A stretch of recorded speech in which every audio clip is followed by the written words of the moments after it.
Okay, next concept is content fragments, are also called CF. Experience fragment shortcut is XF. Content fragment is shortcut is CF, content fragment. So what is content fragment and why it is required? Content fragment is an asset. Content fragment is an asset. It will store under content DAM. Content DAM is the default location. So in this default location, all the content fragment will store because content fragment also an asset. By default in JCR repository, all the assets will store under content DAM. This is the default location of all the assets. Assets mean images, documents, and videos. And even content fragments also will store under content DAM only. The node type of content fragment is DAM:asset. DAM:asset is the node type of the content fragment. Because all the assets will store in the form of DAM asset only. Even content fragment also an asset. It will store under content DAM. And node type of the content fragment is DAM:asset. DAM:asset. Then what are the use cases of this content fragment? Where exactly we use this content fragment? So before understanding the content fragment, you must know the use cases of the content fragment. So one of the most frequently used use cases is headless CMS. Headless CMS. Headless CMS is one of the implementation, one of the architecture of the project. Headless CMS. So there are three different implementations are available. One is headless CMS, and second one is headful CMS, and third one is hybrid approach. Hybrid CMS. Headless and headful and hybrid. There are three different implementations. So based on the project, your architect will decide whether need to be implemented in headless or a headful or a hybrid model. So let's discuss about headless, and then we'll discuss about headful and hybrid.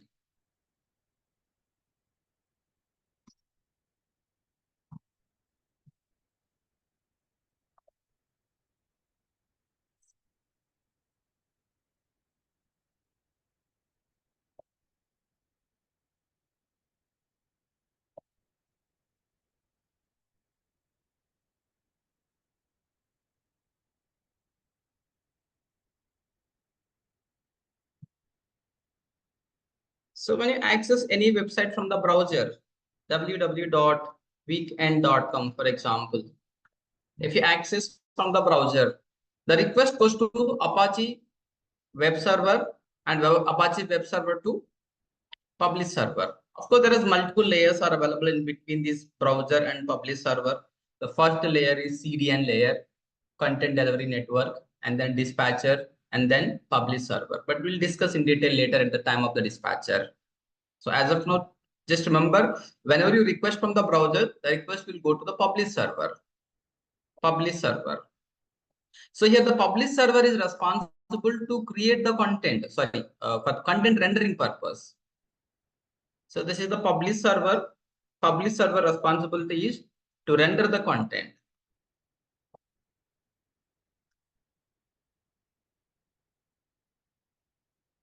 Content rendering is a publish server responsibility. And there will be one more server called author server. Author server responsibility is content creation. Content creation is author server responsibility. So we'll create the content in author server and then publish that content from author to publish server. Publish that content to author to publish server.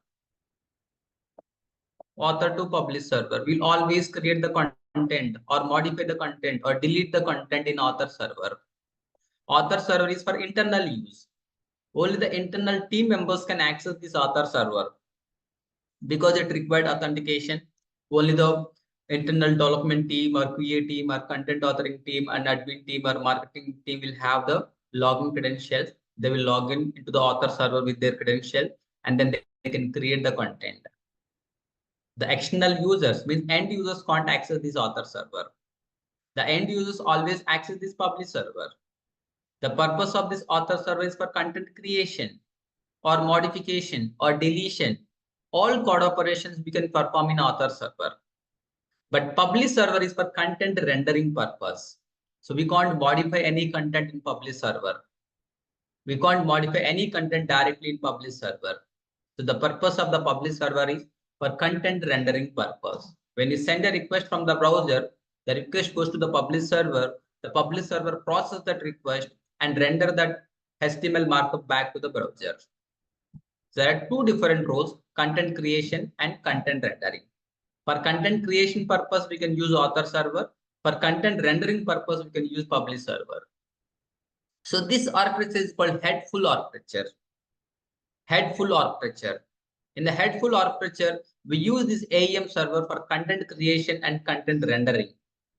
We use this author server for content creation as well as content rendering.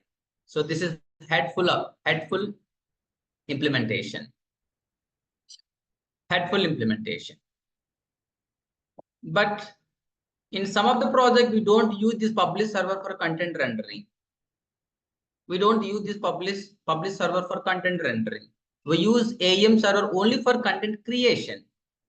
We'll create the content in author server and export that content to the third-party services like React applications or Vue applications or Angular applications or any e-commerce applications or any e-commerce applications also. We can export that content in the form of HTML or JSON, whatever the format supported by this consumer. Whatever the format supported by this consumer. In simple terms, if it is headful, we use author and publish for content creation and content rendering. Headless means we use author server only for creation purpose. The AEM server only used for content creation purpose. For content rendering is done by the external applications. Content rendering is done by the external application, either front-end applications like React or Vue.js or AngularJS, or the backend application like any e-commerce engines or any Java applications or dot applications we can use. We'll export that content to these third-party services or third-party applications. So these third-party applications will use this data and render the content to the browser. We are replacing this publish server with third-party application for content rendering purpose. So this approach is called headless approach. Headless approach. There are two different roles. One is for content creation and content rendering. In the headful, content creation and content rendering both are done by the AEM. In the headless, content creation is AEM responsibility. Content creation is AEM responsibility and content rendering is done by the third-party applications, either React application or Vue application or Angular application or any e-commerce backend servers or any e-commerce or Java or .NET backend application can handle this content rendering. So this approach is called headless approach. Headless approach. There is one more approach called hybrid approach. Hybrid approach. In the hybrid approach, both author and publish servers would be available. But content, whatever the content we create, it will support for both headful and headless. Hybrid means it is combination of headful and headless. Hybrid is a combination of headless and headful. It will work for both. If we create a content, we can use that content for headful as well as headless. Headful as well as headless. So this approach is called hybrid approach. So what is an advantage of this headless CMS or headless approach? Not headless CMS. Headless CMS is a different CMS platform. Headless approach, headless architecture or headful architecture. So one advantages with this headless, we can improve the page speed. We can improve the page speed because there is some limitation with these publish servers. One publish server can handle only 5,000 concurrent hits at a time. This is an average value. This is an average value. One published server can handle 5,000 concurrent hits. Means concurrent user accesses. 5,000 users are accessing in the same time from the different machines and different networks. One public server can handle it. For every 5,000, we have to increase the public server. Let's say you have implemented AEM application for one project. The expected concurrent hits in the peak hours. For every business, there will be peak hours. For example, IRCTC. IRCTC is an Indian railway ticketing platform. Peak hours means 10:30 to 11. That is a call time, right? So that is the peak hours. In the peak hours, at least 3 to 4 lakhs people will hit that IRCTC.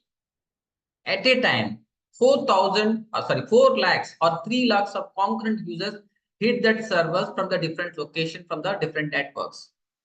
So that is an unique count at the same time, different users accessing that servers. So here in AEM, one published server can access 5,000, can accept 5,000 concurrent hits. Let's say if you have 20,000 concurrent hits, you have to maintain 4 published servers. Four published servers to handle 20,000 concurrent hits. 20,000 is a big number. 20,000 is a big number. But to handle these 20,000 concurrent hits, at least 4 published servers are required. And if you have 1 lakh concurrent users, in the peak hours, let's say if we have 1 lakh concurrent users, 20 published servers are required. Into 5, 20 into 5 means 1 lakh. So here the number of published servers we have to maintain multiple based on the concurrent hits in the peak hours. Concurrent hits in the peak hours. For example, e-commerce application, peak hours are evening 6 to 8:30 or 9. So that is the peak hours of the e-commerce platforms. In the peak hours, let's say 20,000 concurrent users are accessing those servers. At least 4 different public servers are required. So here 4 means the maintenance cost will increase. Even it is difficult to manage the content in 4 different public servers. Even if we have 20, the 20 public servers is a huge number. It is difficult to manage 20 public servers. In that case, rather than using this public server for content rendering, we can use this front-end application or backend service. Even this e-commerce platform can handle multiple requests and even thousands of and lakhs of requests at a time. Lakhs of requests at a time. So instead of using this public server, I recommended to use this front-end application, either React application or Vue application or Angular applications. AEM support these 3 applications. AEM support these 3 front-end applications. So once you send the request to a particular page, request goes to the React application and it will render in the browser. While rendering, it will send the request to the AEM server. It will send the request to the AEM server. AEM server return the content either in JSON format or HTML format, and that content is consumed by the React application to build the page. So because of this approach, we can avoid the multiple public servers. If we have huge number of traffic, we can avoid the multiple public server with headless approach. Next one is hybrid approach. In the hybrid approach, whatever the content we create, it will support both for headless and headful. Sometimes we have to use the same content for the different applications. Let's say in my organization, we are making 2 different applications. One is already implemented with the React, and second one I'm planning to implement with AEM. So at that time, if you want to reuse the same content in different applications, one is front-end application and second one is a back-end AEM application. In that case, this hybrid approach is recommended. The content which you are going to create will support both headless and headful. Both headless and headful. So this approach is called hybrid approach. So there are 3 different implementation: headless and headful and hybrid. So we are implementing our news portal by using headful only, because we are using author and publish server for content creation, content rendering. But if there is any requirement to implement front end with React, that is headless. From the React application, will send a request to the AEM server to pull the content. Only content will pull from AEM server, because we can easily create the content in AEM server and we can export that content in JSON format or HTML format. So this approach is called headless approach, headless or headful or hybrid. So these content fragments are mainly used in headless implementation.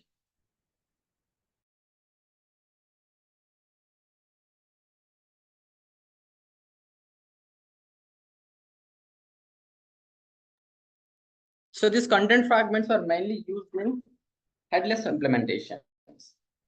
Headless implementations.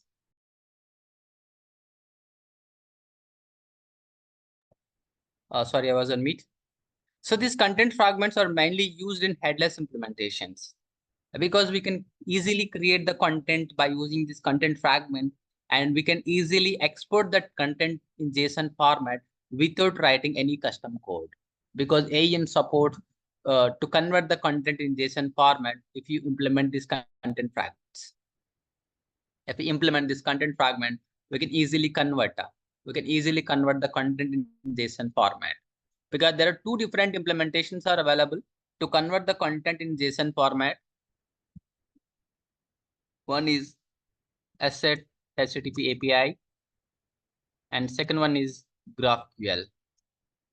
So these two implementations are available to export this content fragment content in JSON format. To export this content fragment content in JSON format in this headless implementation. So any questions in headless implementation?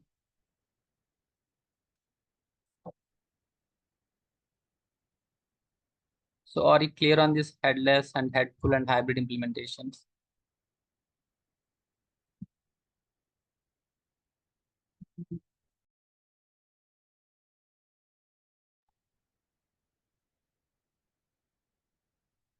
Okay. So how to create content fragment in AEM? So it is easy to create content fragment. Without writing any code base, we can create a content fragment. So before discussing about this content fragment, let's discuss about the web page creation. By using editable templates, we can create web pages. Similarly, we can create content fragment by using content fragment models. By using content fragment models, we can create content fragments. CF means content fragments. So here, by using editable template, we can create web pages. And to create the content fragment models are required. So here, the content fragment models are the templates. We can call templates, but templates is not official technical term in this case, but call it as a content fragment models only. By using this content fragment models, we can create content fragment in content DAM. So let's create a content fragment model first and then create content fragment. And then we'll see how to export that content in JSON format by using Asset API or GraphQL.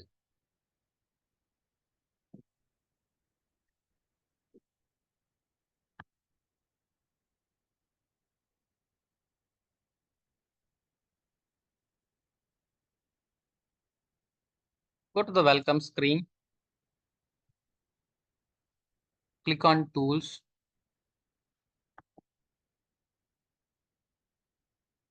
General. Scroll down. In the general, there is an option called content fragment models. Content fragment models. Click on this content fragment models to create a new content fragment model.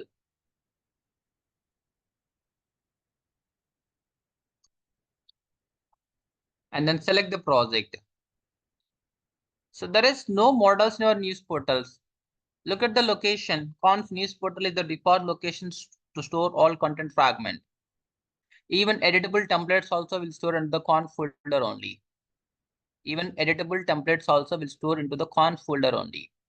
content fragment models also will store into the conf folder, because content fragment model also one type of template to create content fragments. Click on create. So for example, writer profile is the name of the content fragment model, and click on done and click on edit.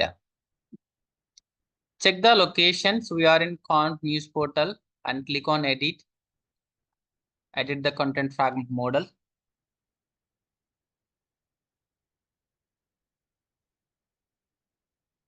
Yeah, this is the location of the content fragment model. Conf News Portal settings. If it is editable template, will store under WCM. Under settings, WCM is a one type of node. And CFM, content fragment model, and models, and writer profile is the model name. Even content fragment models also store under conf folder only. This is the location of the content fragment model which we have created now.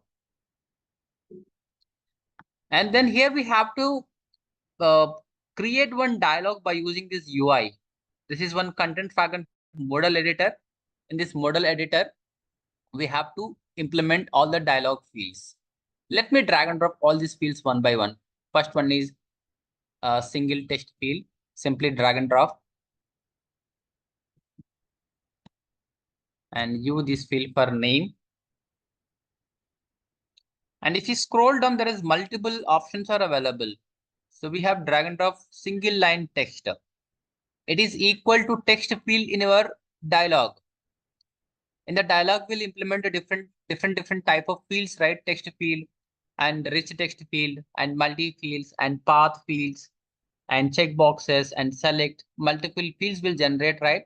By using these consoles also, we can generate the fields in the content fragment model. Single line text. I have drag and drop the single line text. It is equal to text field in the dialog. And go to the properties, field label and name. Even in the dialog, we'll give the field label for readability purpose. Name is for the storage purpose. Name is for the storage purpose. And placeholder and default value. And there is multiple fields for validation, max length, required, INIQ, and translatable, and validation type, custom regex, and custom error messages. There is multiple options are available for validation. And let's use the second multi-line text. Multi-line text. This is the second type of the field in the content fragment model. About writer. About writer. So based on the field label, the name is generated. The name is always in camel case. Based on the label, it is generated. And again, multiple options are available. And drag and drop the number. Let's use this number field for mobile. And Boolean. Use this Boolean type for the status.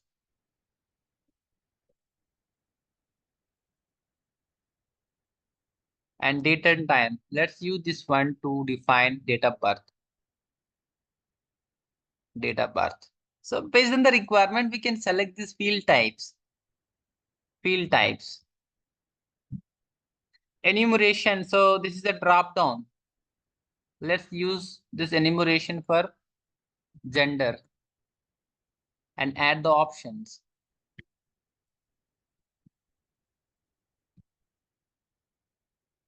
First one is for the displaying purpose and second one is for the storage purpose.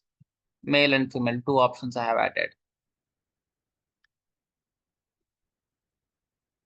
And tags. Tags also one type of content in AEM. Tags also one type of content in AEM. Under content, we can store the web pages. There is multiple content types are available. One type is web pages and assets and content fragments. We are discussing about the content fragment and experience fragments.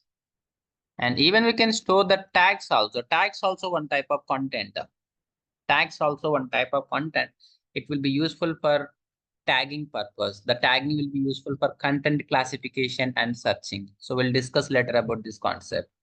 Maybe date 28, I think 28 or 29. The tagging also one type of content. If you want to refer the content, content tags, which is available in JSR repository, we have to use this tag field. Tag field. Use tags. Tags is a field. Content reference. So it is equal to path field. Content reference is a path field. For example, let's use for profile pic. And select the root path also. Content, DAM, niche portal, and images is the root path.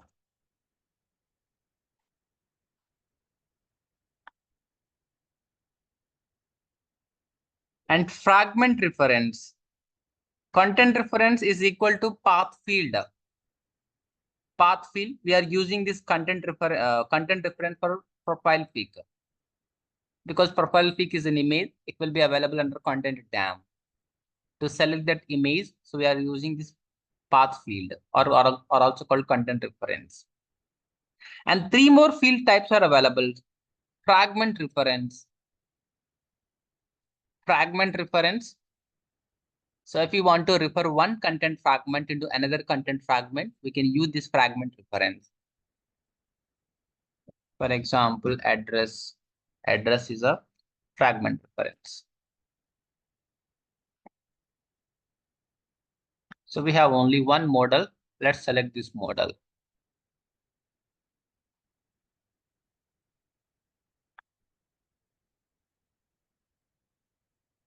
JSON object.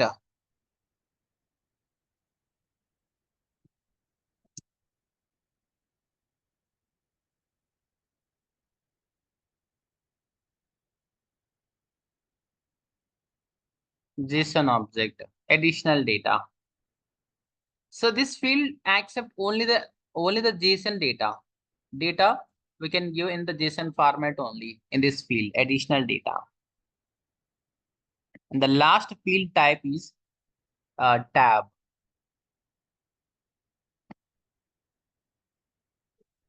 Tabs. We can divide these entire fields into the tabs. Advanced. So these are the different field types are available in content fragment model. Content fragment is a template.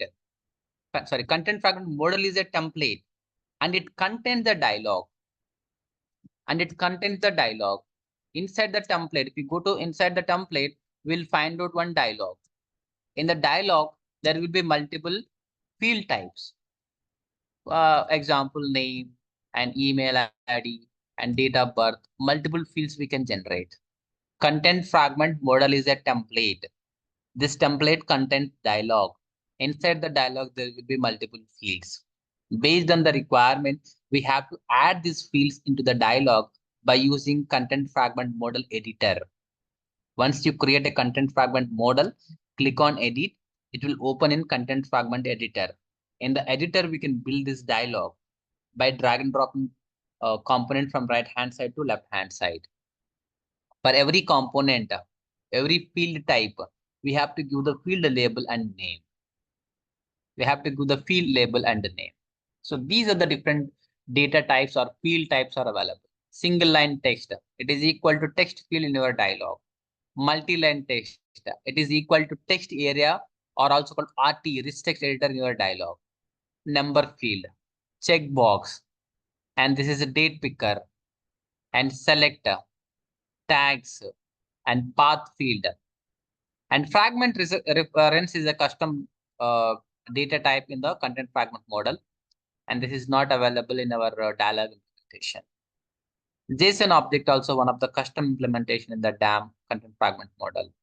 And tab placeholder will be useful to generate the tabs. So these are the default data types are available. To build this content fragment model. Content fragment model is a template. Inside the template, we'll have the dialog. So this dialog and its fields we can generate by using content fragment model editor. And click on save button. Click on save button. Go to CRXDE.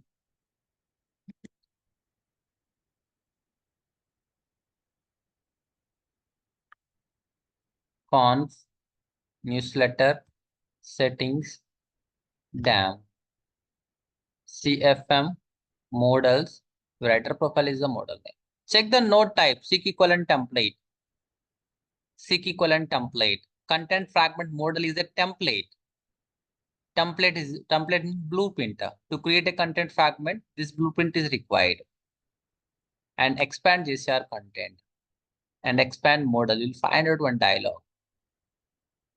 You will find out one dialog. Click on this dialog. Content, items. There is multiple fields are generated. If it is your custom component, we have to generate this dialog manually. Creating this dialog node and adding string resource type property and adding this component path and creating content node. And it should be pointing to either container component or fixed columns component or items. And inside the item, there is multiple fields. Check the first field. Field label is name. And name property is name. And string resource type is path field. Path field is one of the grenade component. Path field is one of the grenade component. We have used this field to generate the article title in our article detail component. There is multiple grenade components are available. Text field, text area, path field, path browser, checkbox, and multi-field, number field, date picker, and tag field. Multiple grenade components are available. When you drag and drop a component in the content fragment model editor, internally it will refer the grenade components only. The difference between a component dialog and content fragment model dialog is in the content fragment model, we have an UI to build this dialog. We have the UI to build this dialog. But in our custom component, we don't have any UI to build the dialog of our component.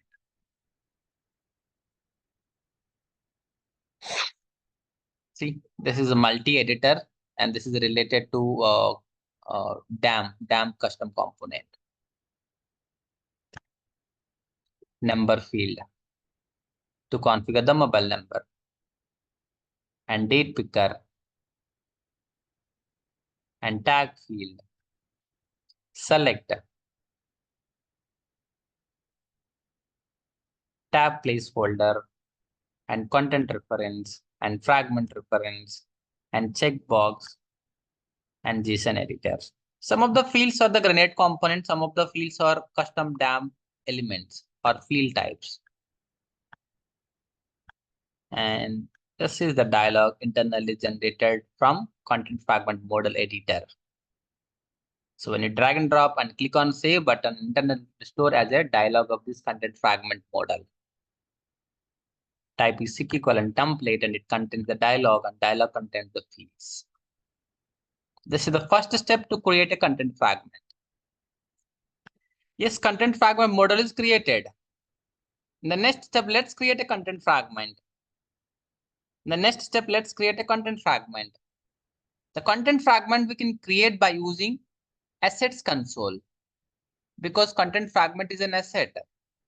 Content fragment is an asset. It will store under content DAM. Node type is equivalent asset. So we did not create any content fragment. So far we have created content fragment model. Model is a template to create the content fragment.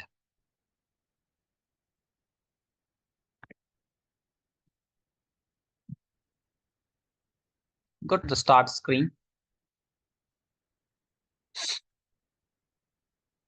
The welcome screen, there is an option called content fragment. Either you can use these content fragments or go to assets and click on files and select a source folder and click on create content fragment. Let's use this shortcut.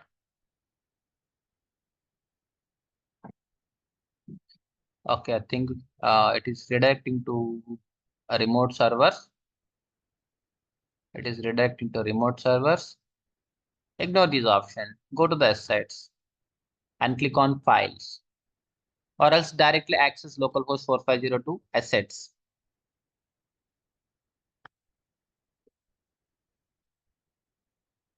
Directly go to localhost 4502 assets and then go to news portal. Create a new folder for the content fragment for the better content management or categorization. Create a separate folder for content fragments. Yes, content fragment folder is created. Go to the content fragment. Click on create. So far we have used folder and files. Folder is to create a folder. File is to upload the file from local file system to AEM server. Next one is use content fragments. Click on content fragments and select the model. It is similar to page creation. While creating the page also, when you click on create page, it will redirect to template selection. Even content fragments also same. When you click on create content fragment, it will redirect to some template selection. So here templates are content fragment models. So this is the model we have created. Click on next. So for example, author profiles. Author profiles is the content fragment name. So from one model, we can generate n number of content fragments. Similar to templates and pages. Once you create a template, we can create n number of pages. Similarly, here, once the content fragment model is created, from that model, we can create n number of content fragments. Click on done. So successfully, we have created content fragment. Let's edit this content fragment. Let's edit this content fragment.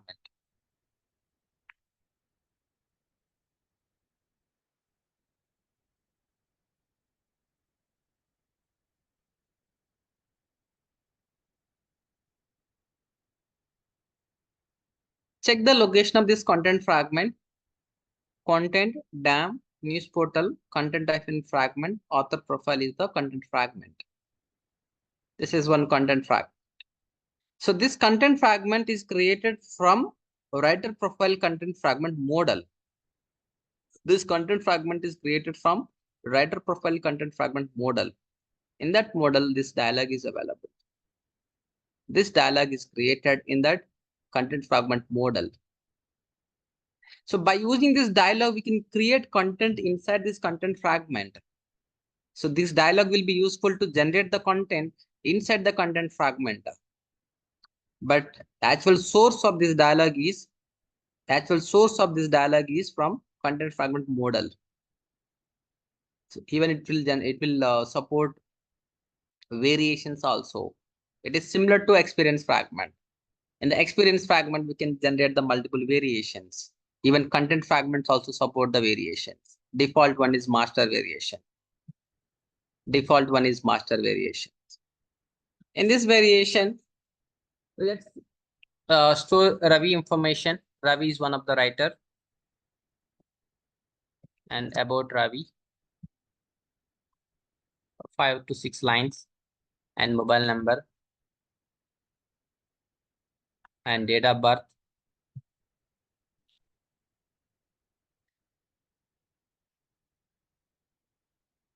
and field label. I think we forgot to update this field label. It should be profile pic. No, I think this is the tags. Yes, these are the tags. And select the gender. Gender is male. And go to the next tab. And here select the profile pic. For the testing purpose, I'm selecting existing images. Address is address is a content fragment, but we don't have any address content fragment to refer here. Let's say if you already created content fragment with address, we can refer that content fragment inside these author profiles. Inside this author profile, but content fragments are not available. Just ignore this field. status is active, and additional data. So the additional data we can pass here by using JSON. It will accept only the JSON data. Curly braces, inside the curly braces, key value pairs. Key colon value.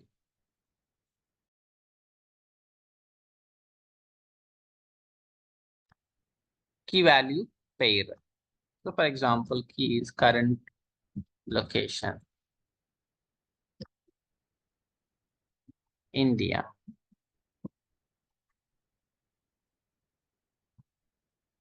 Status. Active.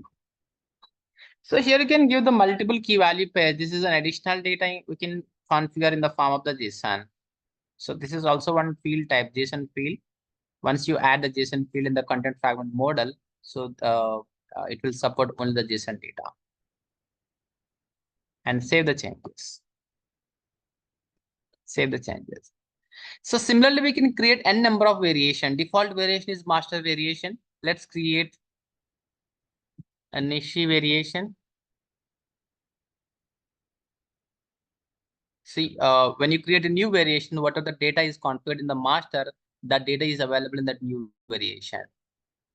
Nishi is a variation name. Update name and mobile number. Just keep it the mobile number and give the different date of birth, and gender is female. Female. Advanced. Change the profile pic.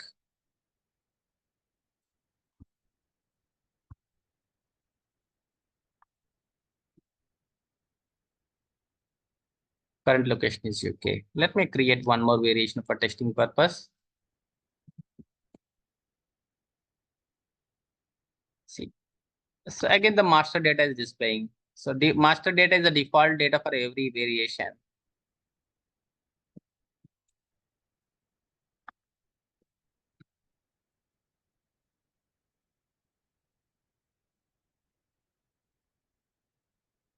And 1998. And gender is female. And change the profile pic.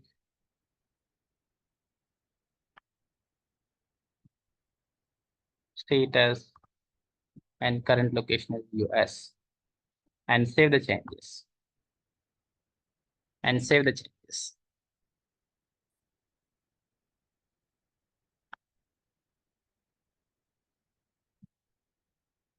Okay, data is saved, and go to the JCR repository and check the content.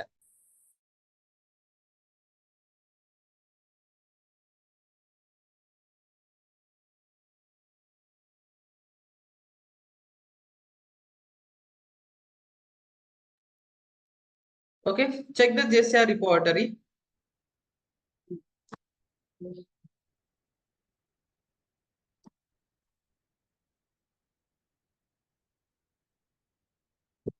Check the JCR repository, and this is the location. Author profile is the content fragment. It is stored in DAM asset type. Expand this content fragment, JCR content, and variations. See two variations. Master variation is the default variation. These two are the custom variations, Nishi and Ramya. And check the properties. See, these are the properties: name and about writer and mobile and date of birth and tax and gender. This data is stored in Nishi's properties and Ramya. See, we'll find out this data here more clearly. The master data and Nishi and Ramya. So entire data is stored in the form of the key value pairs. Right, author profiles is a content fragment. Inside the content fragment, three variations. Master is the default variation. In this variation, I'm storing Ravi information. Nishi is one more variation, and Ramya is one more variation. So we are able to store a different data in different variations. And this is the structured data. This is the structured data. We'll have a fixed number of fields, and we have to configure those fields by using content fragment editors. Content fragment editors. Then how to export this data in JSON format?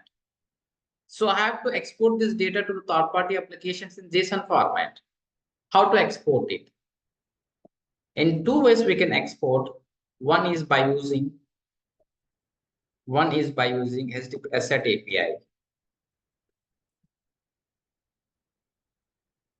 HTTP Asset API. So we can easily create Asset API URL, use localhost 4502 and the same path, and use the same path and end with the .json extension. End with .json extension and replace content with assets and dam with API. Dam with API. So this is an asset HTTP API to export this author profile information in JSON format. In JSON format. Let me access this URL now.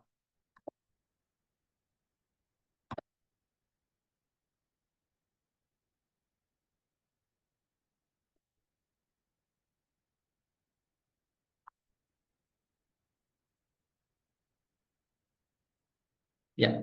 So this is the right URL. API/assets. Replace content with API, dam with assets, and remaining path is same. Remaining path is same and end with .json. It will convert that entire content fragment in JSON format. JSON format. We can hand over this URL to the third-party application. They will consume. They will send a request to this JSON from either from their backend or front end.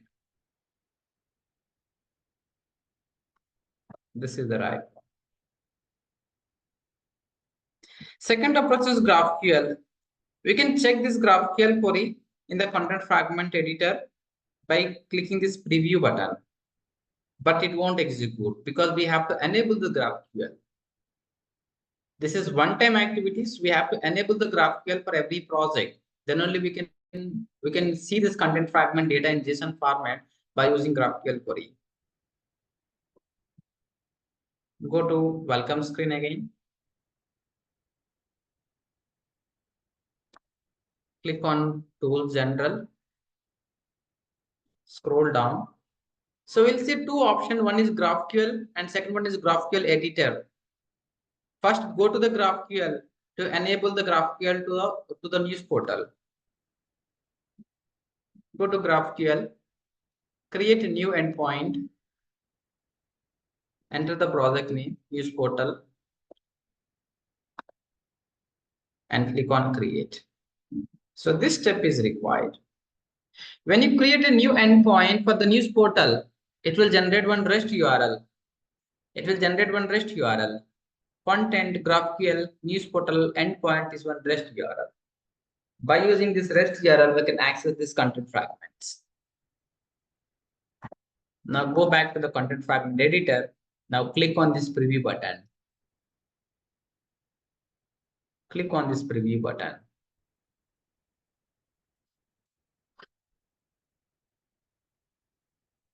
See, now it is returning the entire data in JSON format. But this GraphQL is a big concept. GraphQL is a big concept. You can go through the concept from the drive because at least 2 hours or 2.5 hours of time is required to go through this GraphQL implementation. So if you are interested or if you are working on any headless implementation, go through that GraphQL video. For the regular development, this GraphQL is not required. If you want to export the entire content fragments in JSON format, in that case, the GraphQL queries are required. So otherwise, GraphQL and Asset HTTP APIs are not required.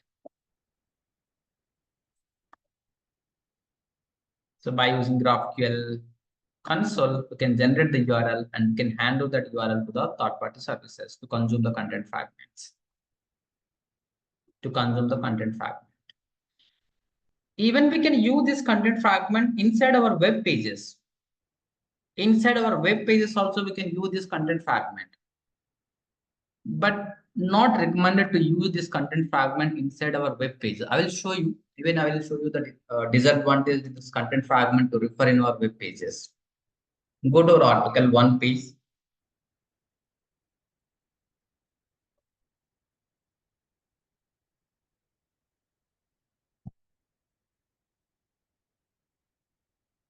Add content fragment component.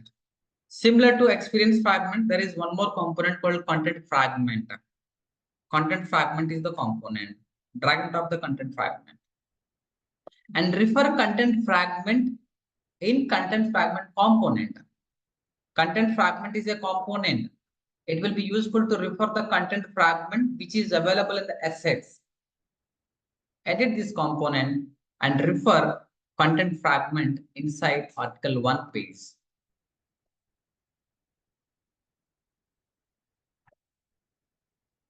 News portal content fragment and select this author profile. Select this author profile and click on done button.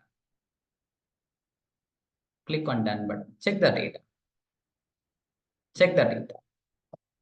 In this content fragment, that's it. I think we have closed. Master is a variation. That master variation data is displaying on page. Master is a variation. That master data variation displaying on page. Look at here. Name, Ravi, about writer, and mobile number, and date of birth, and field label, and gender, and advance, and profile pic. The entire content is rendering as a raw data. So there is no design here. There is no design here. Simply it is rendering the data in key value page. But this is not the right format to display the content on page. We have to apply the CSS. We have to apply the design for this content. But content fragment always return structured data without any designs. Structured data without any designs. Because the implementation purpose is to export the data in JSON format to the third-party services. But still we can use this content fragment inside our web pages also. It will render as a plain text. If you want to apply the designs, we have to customize this content fragment. So my requirement, the right hand side, I have to display the name, email ID, and phone number. The left hand side, I have to display the profile pic. So if you want to implement that design, it required customizations in the content fragment. But if you open this content fragment component, here we can select the variations also. Default variation is a master variation. If you select a Nishi, it will pull the Nishi variation from the content fragment and display on page. See, even multiple options are available here. So here you can select the property name, for example, first name and about writer and mobile number. If you want to display only these 3 fields, select this 3 fields from the element, click on done button. It will display only these 3 fields. So, but these are some of the features of this content fragment component. But we can't use directly this component inside our pages because it renders a plain content without any design. Just key value pairs are rendering on page. So we can't display this content in this way. So we have to apply the CSS by customizing this content fragment. By customizing this content fragment component. This is one more use case of the content fragment. So one of the popular interview question is difference between content fragment and experience fragment.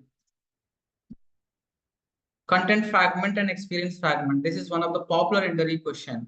What is the difference between content fragment and experience fragment? Content fragment and experience fragment. So there are some common points. So both content fragment and experience fragment can be used to define the global content. Global content means common content. If there is any common content, that common content we can define as content fragment or experience fragment. So this is one common point. So both support variations. Both support variation. So in the content fragment, we can create the variation. Even in the experience fragments also, we can create the variations. Both will support Both will support variations. And fourth one, we can export data. Both will support export data to the third-party services. Third-party services. If it is content fragment can be exported in JSON format. And experience fragment we can export in HTML format. Experience fragment we can export in HTML format. Content fragment will export in JSON format. Both support export the data to the third-party services.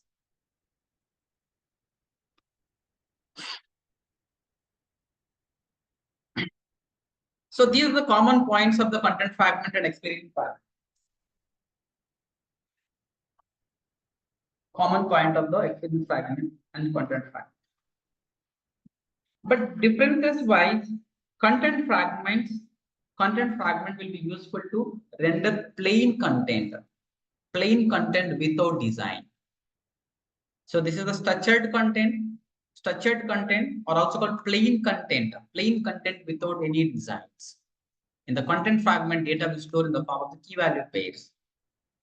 But in the experience fragment, we can render content with design. Design means styles.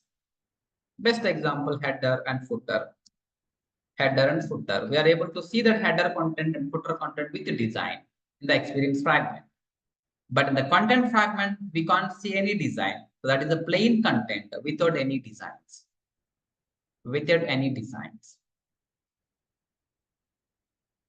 So this content fragment use case is headless CMS.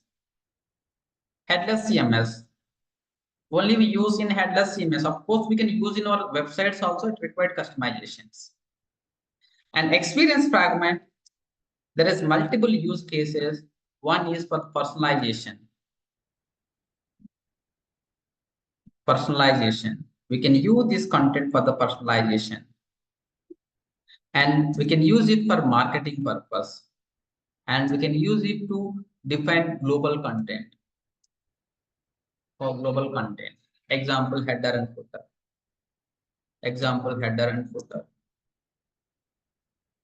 There is multiple use cases with this experience fragment. If you want to serve the personalized content based on the person and its segment, if you want to serve the personalized content, we can use experience fragment. Even in the Adobe Target, we can use this experience fragment. We'll create, let's say there is different type of segmented users. One is new user. New user is one group, and VIP user is one group, and active user is one group, and super user is one group. So based on this activity, the backend system will segregate the users into different groups. Let's say based on the user group, if you want to serve a different content by using Adobe Target, we have to create one experience fragment. In the experience fragment, so these are the variations. And the experience fragment will be available in AEM. And we have to export that content to Adobe Target. In the Target, it requires some configuration to serve this variation based on logged in user data. So personalization is one of the requirements to use this experience fragment.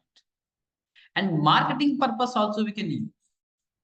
So while marketing to a particular product, we have to serve a different content on different platforms. Example, I need a different content in mobile devices for the mobile marketing purpose. And email marketing purpose, I need a different content. Social media marketing purpose, I need a different content. Let's say product name is some product A. So product A is a new product. If you want to market this product, I need a different type of content on different devices, mobile devices, and email marketing purpose, or mobile marketing purpose, or social marketing purpose, or web marketing purpose. We have to create different content. In this case, also we can use experience fragment. Create one experience fragment with the name of the product, and create a different variations, and create different data. For example, in the web, we have to give the detailed explanation about the product. While sharing on social media, the content should be less with more graphics. In the email also same content and images should be equal.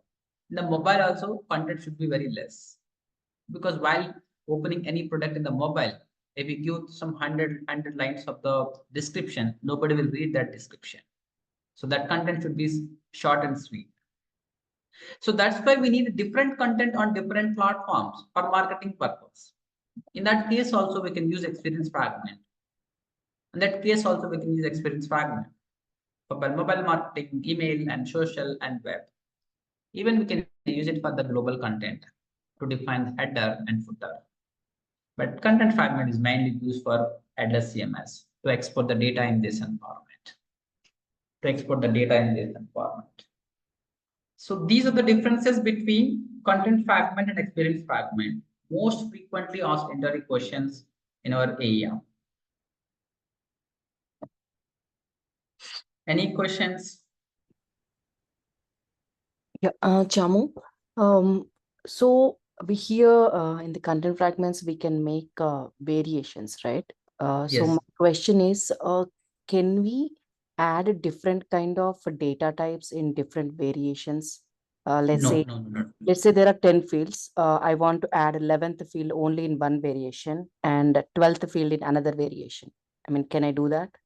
No, that is not possible. Because so while creating this content fragment, we have to select the content fragment model. In the model, we are defining the number of fields. For every variation, the fields will render from this model only. This model only. And moreover, this content fragment used by the content authoring team for the content creation purpose. Let's say total 12 fields we have created in the content fragment model. In variation 1, we can configure 10 fields, but remaining 2 fields we can simply skip it. In variation 2, we can configure 11 fields, remaining 1 field we can skip it.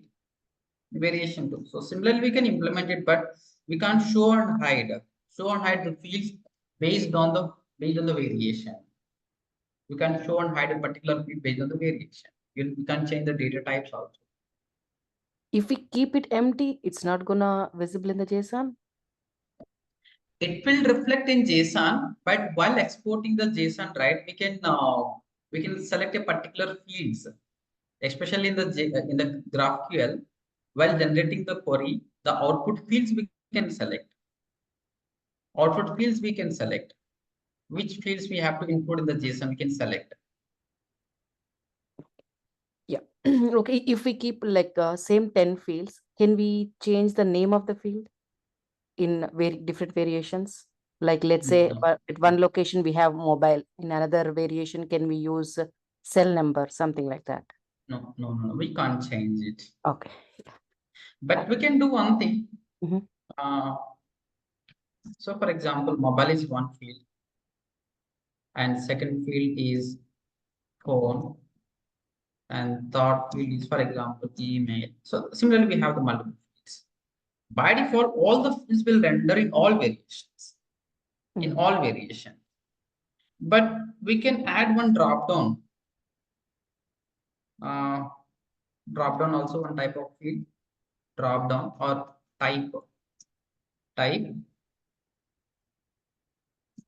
For example, type 1 and type 2. So there is multiple values in the type drop down. Based on these values, we can show and hide these fields. Based on these values, we can show and hide these fields in this variation. Let's say in the variation 1, if I select type 1, I will hide phone by using jQuery or JavaScript. Okay. If you select type 2, we can hide mobile and show phone number. So this is possible by customizing either UI of the content fragments or by customizing the JavaScript code. Okay, yeah. Thank you, Jamu. And I have another question. So when you open that, you mentioned to export, we have two options. One is using GraphQL and another one is Asset API. I mean, in the GraphQL, how the output will be like here In JSON for format. asset, yeah, I mean, the URL JSON. for asset API, you mentioned API/assets, something like that. What is the path for GraphQL? Yeah, I will show you also that you can understand. Go to general and go to GraphQL editor, query editor.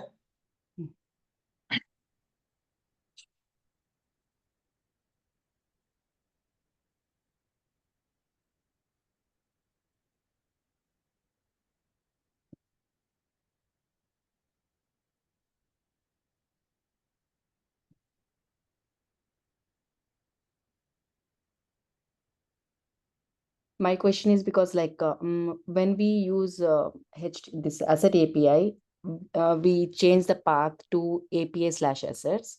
My question is, can Yes. we So use the same path, the here same also we can generate. Here also we can generate one REST URL, but it won't change based on that content fragment path. Yeah, I will show you. So there are two ways to use this GraphQL. One is directly pass the GraphQL query from front end to back end, or else save that query and generate one REST URL, hand out that REST URL to the consumer. Two ways we can use this GraphQL. Yeah. For example, this is the one, right? So for example, adventure all. This is one GraphQL query. GraphQL query. Once you return the GraphQL query, we can save the GraphQL. If you saved means it will generate one REST URL. For example, adventure all is the query name, and we can copy this URL. We can copy this URL. So this is the URL. Localhost 4502 GraphQL execute.json weekend shared adventure all is the URL. If you access this REST API URL, it will return the data in JSON format. Internally, it will execute this query in your JCR repository and identify the content fragment and convert the content fragment in JSON format. This is one GraphQL query. GraphQL query. This query will execute when you access this REST URL. We can save this query and generate the REST URL is one way. Or else directly we can execute GraphQL query from Ajax calls.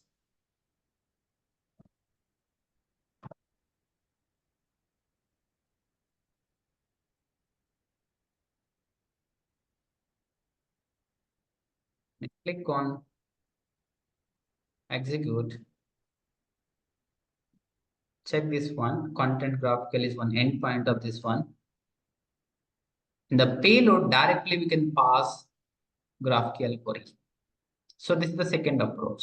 Let's say if you hand over this query to the front-end team, the front-end team, they will write one Ajax call and will hit this URL. This is one common REST URL to execute GraphQL query in AEM.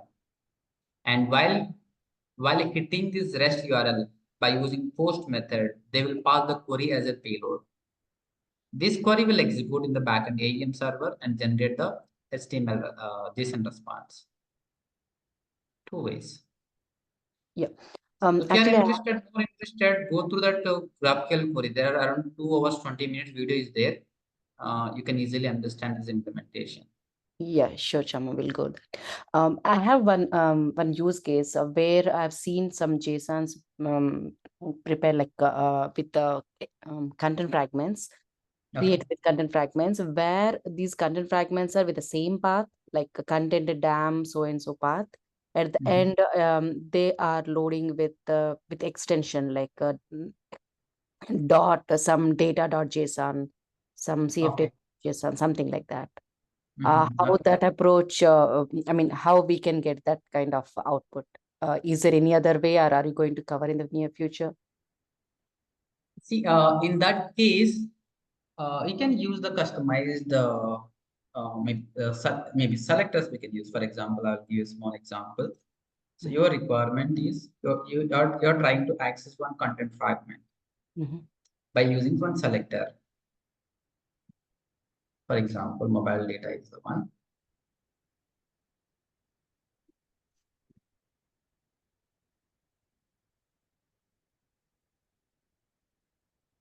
content assets. Okay, so this is the URL. But basically, there is no selector specific servlet in our AEM. So this is the custom selector. Mobile data is custom selector. So we have to write one backend servlet and register to this selector. When you access this URL, that servlet will execute. In that servlet, we can read this JSON. Sorry, we can read this content fragment path. We can read this content fragment path. From this content fragment path, we can read the data and generate the required output in required JSON format. So some customizations are required in order to use the selector-based one. Okay. Yeah. Are we going to cover that in our course, Chamu, by any chance? Like how to prepare? But just remind me in the servlet concept, I will take additional 30 minutes. I will try to cover this concept. Yeah, that would be helpful, Chamu. Thank you. Thank you.